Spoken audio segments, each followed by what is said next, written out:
Assalamualaikum warahmatullahi wabarakatuh. Oi, selamat berjumpa di Diklat Ormas Oi. Bersama saya, Saiful Ramadan SE, Ketua Departemen Pendidikan dan Pelatihan Ormas Oi, yang mana dalam hal ini akan membawakan materi tentang persoalan OI hari ini dan tantangan OI masa depan. Tema yang akan saya bawakan adalah public speaking dan generasi literat. Tadinya akan saya bawa ke simulasi, namun karena ini diklatnya virtual, maka materi simulasi kita abaikan dulu. Ormas OI lahir dari sebuah proses panjang. Silaturahmi di tahun 1999 di Lewinangun 19 itu sebagai titik temu gelombang kesadaran untuk membangun dan berhimpun dalam sebuah kegiatan positif. Kegiatan adalah wujud pelaksanaan kata-kata. Maka semua itu diperlukan langkah-langkah yang terorganisir. Mengutip dari Imam Ali bin Abu Thalib, kebaikan yang tidak terorganisir akan kalah oleh kejahatan yang terorganisir dengan baik. Maka sesungguhnya OI adalah kebaikan yang terorganisir. OI lahir, ya tadi dijelaskan sebuah metamorfosa dari kumpulan fans, kemudian serius menjadi sebuah organisasi berwujud ormas. Ormas adalah kumpulan manusia paripurna karena kita sepakat di situ ada kegiatan dalam kerangka bingkai yang namanya sopan, seni, olahraga, pendidikan, akhlak, niaga. Dan itu dalam sebuah lingkaran bingkai OI kebaikan. Organisasi diisi oleh orang-orang dengan need of achievement atau kebutuhan akan prestasi yang dicirikan oleh standar, keunggulan dalam kerja, menyukai tantangan, mengambil tanggung jawab pribadi, disiplin, berani, dan mengambil resiko. Ini bukan kata saya, tapi kata David McClellan, seorang psikolog dari Universitas Harvard.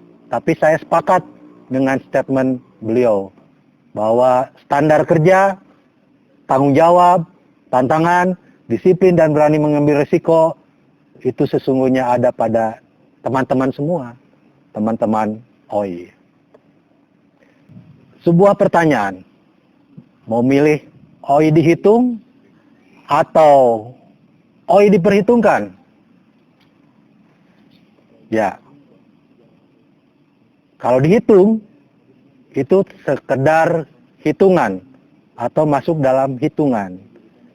Tapi kalau diperhitungkan, maka dia menjadi sesuatu yang bernilai. Baik, sepakat dengan OI diperhitungkan, maka kita masuk ke langkah yang selanjutnya, bagaimana menjadi organisasi yang diperhitungkan. Satu, standarnya adalah memiliki kecakapan.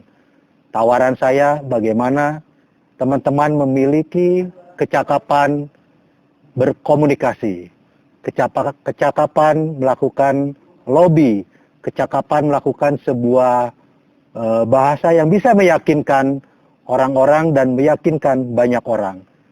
Itu dalam teori dinamakan ilmu public speaking. Ya, kenapa public speaking?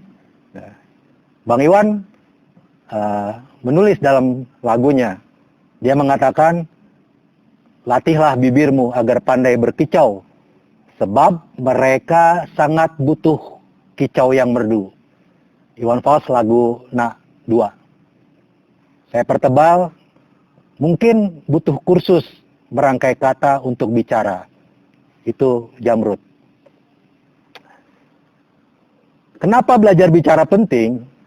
Masuk kepada sebuah skema antara membaca, kemudian menyampaikan pesan. Membaca melahirkan generasi literat. Tema tadi, public speaking dan generasi literat. Apa itu generasi literat? Generasi literat adalah generasi yang memahami sesuatu dari membaca. Ikro, membaca, bacalah. Kemudian melakukan sesuatu dari pemahaman bacaannya. Nah, itulah generasi literat. Jangan lantas masuk kepada aksi atau kegiatan yang blank atau tanpa bacaan. Kemudian menyimpulkan sesuatu bukan dari bacaan. Kemudian melakukan sebuah aktivitas tanpa bacaan yang jelas. Maka itu kategorinya generasi yang sesat dan menyesatkan.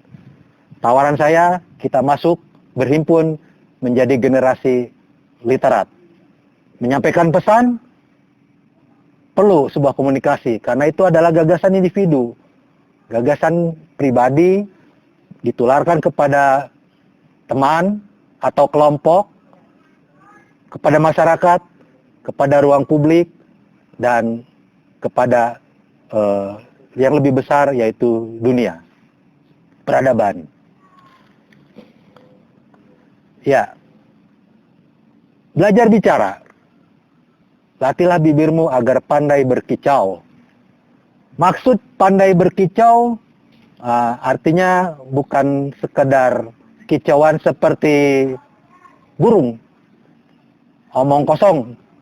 Tapi pandai berkicau adalah keahlian mengolah kata-kata sehingga mampu menguasai alam bawah sadar pendengar. Kemudian dapat merubah pola pikir lawan bicara. Dan selanjutnya mempengaruhi apapun yang dikatakan tak bisa dibantah, seolah mengatakan iya. Jadi itu, pandai berkicau perlu skill. Mengolah kata-kata, menguasai alam bawah sadar, kemudian merubah pola pikir lawan bicara sehingga masuk untuk mempengaruhinya. Ini persis dengan terapi hipnotis. Tapi dalam kerangka berpikir ilmu komunikasi, ini adalah public speaking. Belajar bicara bukan sekedar bicara. Ya. Pidato bukan sekedar naik podium. Orasi bukan sekedar teriak tanpa isi. Lobby bukan sekedar bicara tanpa target. Debat bukan sekedar perkelahian kata-kata tanpa landasan dan argumentasi. Nah, itu kerangka berpikir bagaimana berkomunikasi secara dialektika. Saya ingin menawarkan ada 3 senjata utama dan 3 target utama. Pertama, tentang 3 senjata utama. 1, kata. Kenapa kata? Karena kita bicara pasti mengeluarkan kata-kata. Yang kedua, nada. Kenapa nada? Karena kata-kata tanpa nada, kata-kata tanpa intonasi itu lurus dan orang akan mengabaikan. Beda dengan kata-kata yang penuh greget, penuh intonasi, penuh emosi, itu akan beda. Maka tawaran kedua adalah nada. Dan yang ketiga, jiwa. Kata, nada, jiwa. Itu dibalut dalam 3 senjata utama. Pilihan kata yang tepat, dengan nada bicara yang teratur, serta penjiwaan akan membentuk groove atau bahasa yang kita sehari-hari greget. Ya, gregetnya dapat menyampaikan pesan dengan kata, nada, dan jiwa itu adalah 3 senjata utama. Baik teman-teman, masuk kepada yang selanjutnya adalah 3 target utama. Apa target utama ilmu komunikasi atau public speaking? Yang pertama adalah targetnya masuk. Apa yang kita sampaikan masuk ke telinga pendengar, masuk ke hati pendengar. Jadi terdengar dan terngiang-ngiang. Nah, itu kejituan dari sebuah komunikasi. Masuk, yang kedua mengena, dan yang ketiga melekat. Jadi pesan disampaikan masuk ke kuping orang, mengena ke perasaan orang lain, dan kemudian melekat. Yaitulah romantisme dari sebuah komunikasi. Maka sesungguhnya lagu dibalut dengan nada atau musik itu bagian dari trik komunikasi yang ampuh. Bagaimana kita sehari-hari tidak lepas dari kata dan nada. Dan itu bagian dari komunikasi yang ampuh. Sepakat? Harus sepakat. Ibarat lagu, soulnya dapat. Lanjut. Tadi saya katakan tentang istilah namanya groove. G-R-O-O-V-E. Atau bahasa yang tidak asing di telinga kita, greget. Groove atau greget adalah kemampuan mengekspresikan sehingga menghasilkan nuansa yang kuat dan tepat. Jadi itu, groove, kemampuan mengekspresikan sehingga menghasilkan nuansa yang kuat dan tepat. Tidak kuat, maka komunikasinya selesai. Kuat tapi tidak tepat, maka itu teriak-teriak yang tidak juga menjadi memori banyak orang. Kuat dan tepat. Klimaks, kalau kita lihat penampilan-penampilan Bang Iwan di atas panggung, pesan-pesannya kenapa bisa nyampe, masuk, mengena dan melekat? Karena Bang Iwan punya sesuatu. Dia punya groove. Dia punya greget atau kemampuan mengekspresikan sehingga menghasilkan nuansa yang kuat dan tepat. Lanjut, belajar ilmu komunikasi tentu tidak cukup di ruang ini, butuh praktek, butuh ruang yang lain. Tapi saya tawarkan trik singkat saja tentang bagaimana mengolah vokal, kemudian latihan ilmu komunikasi bagaimana mengolah gestur, bahasa tubuh, dan selanjutnya mempraktekkan antara vokal, bicara, dan gestur. Itu komunikasi yang sampai itu. Vokal, gestur. Kalau vokal saja, ya itu ibarat penyiar radio. Nah, suara, tidak ada tampilan. Terus kemudian kalau gestur saja, yaitu orang yang bicara kayak yang punya keterbatasan atau tuna wicara. Gestur. Maaf, karena kita punya itu semua, maka butuh antara kemampuan vokal dan gestur dipadukan. Baik, lanjut ke bagaimana agar greget itu mengena. Yang pertama, isi kepala kita isi dulu. Isi kepala kita isi dengan banyak bacaan. Itu tadi di tema awal, public speaking generasi literat. Jadi banyak baca. Rasul diutus untuk baca, ikro. Kalau nggak banyak baca, ya saya pikir itu sesuatu yang sesat dan menyesatkan. Yang kedua, biasakan melatih mendengar. Banyak baca, kemudian melatih mendengar. Karena mendengar itu bagian dari menyerap transformasi ilmu dari orang lain yang masuk ke kita. Banyak serapan ilmu yang bisa masuk dengan mendengar.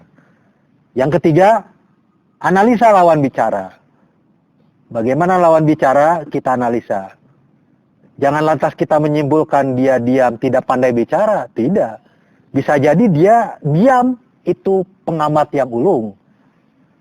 Jangan lantas juga kita simpulkan dia banyak bicara, dia pintar. Tidak. Bisa jadi kepintaran dia hanya mengolah kata-kata, tapi tanpa isi. Nah itu analisa. Analisa lawan bicara. Dan yang terakhir, bicara dengan vokal dan gestur yang mantap.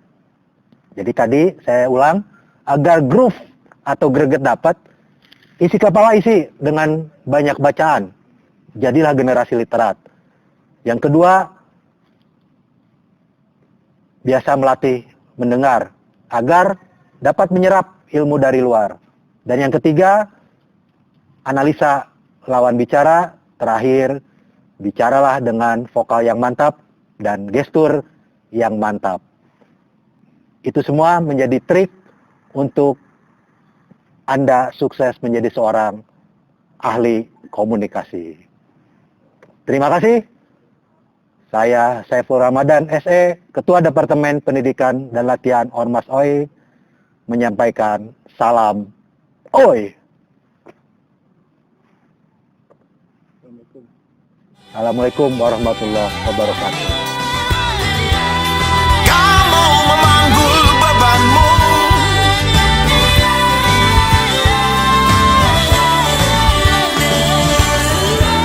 aku pun begitu.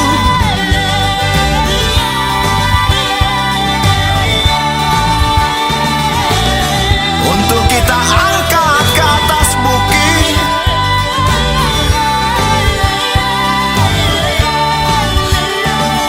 hanya untuk berkata,